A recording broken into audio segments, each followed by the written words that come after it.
नमस्कार.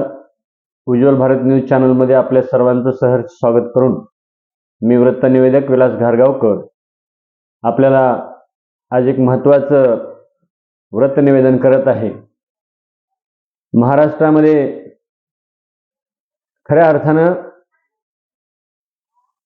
महाराष्ट्राचे मंत्री असलेले धनंजय मुंडे यांचा राजीनाम्याचा प्रश्न भयानक गाजत आहे.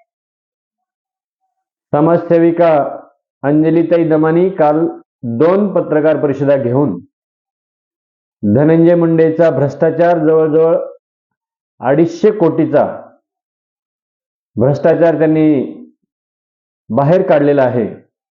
नॅनो युरिया असेल किंवा नॅनो खत असेल, याच्यामध्ये टेंडर नंतर काढले आणि पैसे मात्र अगोदर दिले. अशा प्रकारच्या तांत्रिक घोटाळे आहेत.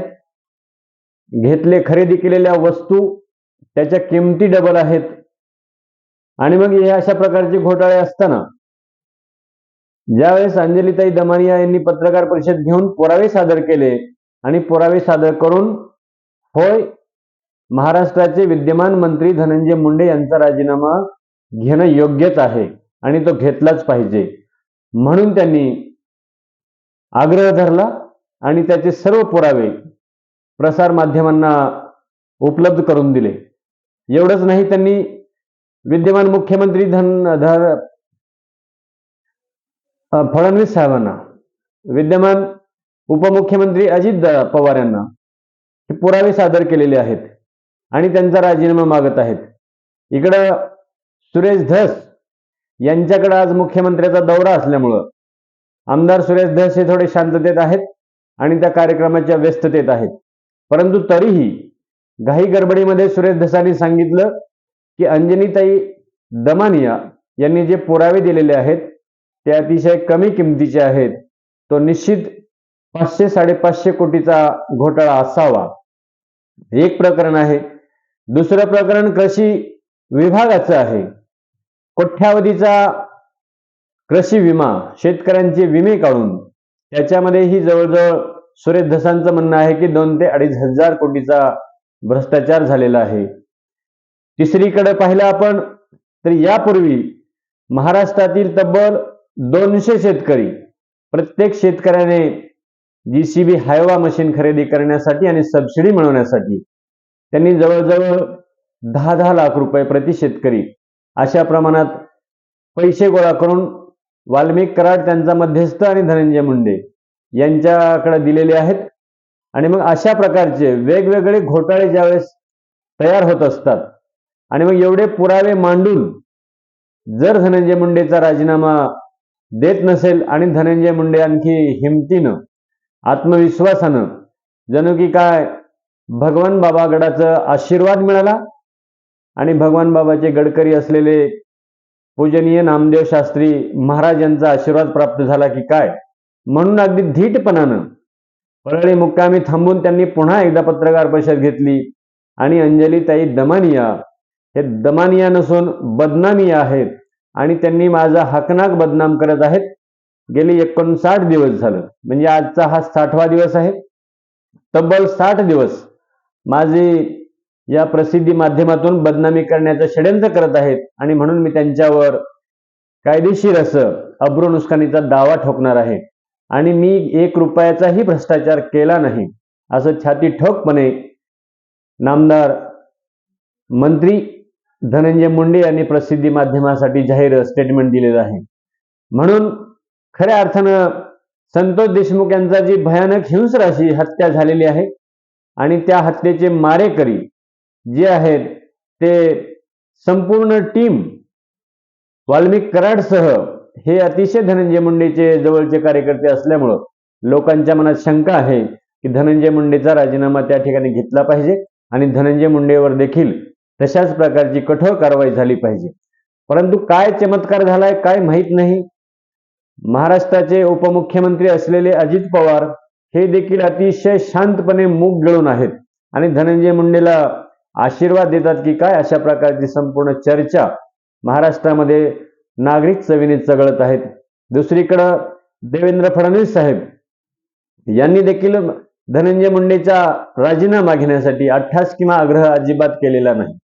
त्यामुळं एकीकडं अंजली दमानी असतील किंवा तृप्ती देसाई असतील किंवा आमदार सुरेश धस असतील, आमदार क्षीरसागर असतील किंवा खासदार सोनवणे असतील, आणि मग वेगवेगळ्या प्रकारातून वेगवेगळ्या माध्यमातून जर धनंजय मुंडेच्या बाबतीत पुरावे अनेक ठिकाणी वेगवेगळे गोळा करून बीडचा माफिया म्हणून माफियांना रसद पुरवणारे, बीडच्या राख घोटाळ्याला, बीडच्या खनिज संपत्तीच्या अवैध विक्रीला, बीडच्या वाळू विक्रीच्या अवैध कामाला पूर्ण एकदम राजकीय वरदहस्त धनंजय मुंडेच्या माध्यमातून त्या ठिकाणी पुरवला जातो. आणि म्हणूनच बीडमध्ये हा अनागोंदीचा कारभार, हा 2 नंबरच्या धंद्याचा अमाप असं पीक त्या ठिकाणी आलेलं दिसताना धनंजय मुंडेवर संपूर्ण महाराष्ट्राचं लक्ष त्यांचा केवळ राजीनामा आणि कठोर कारवाईचं असताना आणि लोकप्रसिद्धी माध्यमाच्या समोर ठोस पुरावे देऊन देखील राजीनामा मागत असताना जर महाराष्ट्राचं शासन, महाराष्ट्राचं सरकार धनंजय मुंडेचा राजीनामा घेत नसेल तर महाराष्ट्रामध्ये संतोष देशमुखांना न्याय मिळतो का नाही, अशा प्रकारची संशयाची सुई या महाराष्ट्रामध्ये फिरताना दिसत आहे. आणि म्हणून सर्वांना आव्हान आहे की महाराष्ट्राचे मुख्यमंत्री धनंजय मुंडे यांचे पुरावे तपासून जी मोठ्या हिमतीचं, कौतुकाचं आणि अतिशय कर्तबगार राजकर्ते म्हणून देवेंद्र फडणवीस साहेब मुख्यमंत्री, अजितदादा ऐतिहासिक कारकीर्द करत असलेले उपमुख्यमंत्री यांचा जर आणखीही ह्यांचं नावलौकिक, यांचं कर्तृत्व जर चांगल्या प्रमाणात खळखळत्या 100 नंबरी सोन्याप्रमाणे जर खणखणतं नाणं ठेवायचं असेल आणि धनंजय मुंडेनेही नैतिकता जपून जर आपण होय मी सच्च चारित्र्याचाच आहे आणि 1 रुपयाचा भ्रष्टाचार माझ्या हातून झालेला नाही अशा प्रकारचं सन्मानानं महाराष्ट्राच्या जनतेला सांगायचं असेल तर मला वाटतं त्यांनी सुद्धा नैतिकतेनं राजीनामा देणं गरजेचं आहे. कारण नैतिकतेनं धनंजय मुंडेंनी राजीनामा दिला आणि या भ्रष्टाचाराच्या इतर सर्व लोकांच्या समस्येवर आपणही ठोस पुरावे देऊन जर तिथून सबळ पुराव्याच्या सहाय्यानं एकदम मी निष्कलंक बाहेर जर पडलं तर निश्चित बाहेर होईल. मला वाटतंय काल औरंगाबादमध्ये त्या ठिकाणी देखील एक याचिका दाखल केलेली आहे मंत्री धनंजय मुंडे यांच्या विरोधात की त्यांनी निवडणूक आयोगाला कागदपत्रांची पूर्तता कमी केलेली आहे. बरेच प्रकरणं त्यांनी लपवलेले आहेत. त्यांची पत्नी असलेली शर्मा, त्यांचे मुलं, त्यांची प्रॉपर्टी, त्यांची संपत्ती सर्वच त्यांनी नोंद न करता बाजूला ठेवलेली आहे आणि त्याच्या दप्तराला किंवा कागदपत्रे ऑफिशियल नोंद केलेली नाही. म्हणून त्यांचीही त्या ठिकाणी याचिका दाखल केलेली आहे. राजाभाऊ फड या नागरिकाने ही याचिका दाखल केलेली आहे. आणि म्हणून वेगवेगळ्या माध्यमातून कृषी मंत्रालय, महाराष्ट्र शासन, आता हा राजाभाऊ फडच्या माध्यमातून ही दुसरी याचिका, अंजली दमनी असतील, तृप्ती देसाई असतील आणि सुरेश धस असतील, खासदार सोनवणे असतील, अशा प्रकारचे किंवा मुंबईमधील आमदार जितेंद्र आव्हाड, अनेक माध्यमातून सर्व ठिकाणातून धनंजय मुंडेंना घेरण्याचा प्रकरण आणि धनंजय मुंडेचं राजीनामा ही त्या ठिकाणी गाजत आहे.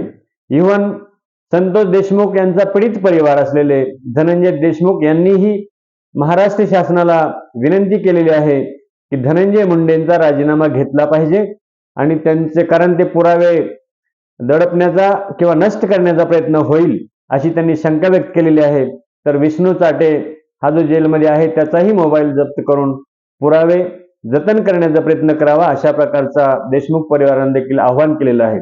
एकंदर पाहता महाराष्ट्राच्या राजकारणामध्ये संपूर्ण महाराष्ट्र सरकारची बदनामीही धनंजय मुंडेच्या राजीनाम्यामुळे होत आहे आणि संपूर्ण राजकर्ते जर धनंजय मुंडेच्या राजीनामा हा दूर ठेवत असतील आणि महाराष्ट्राच्या जनतेकडे दुर्लक्ष करत असतील तर मला वाटतं ही महाराष्ट्र सरकारची बदनामी होईल. आणि म्हणून अजितदादाचं मोठेपण, मुख्यमंत्री देवेंद्र फडणवीस यांचं महानता आणि महाराष्ट्र सरकारची थोरवी, जनतेनं दिलेल्या भरभर यशाची ही जर जपायची असेल तर मला वाटतंय धनंजय मुंडे यांचा राजीनामा स्वीकारणं गरजेचं आहे.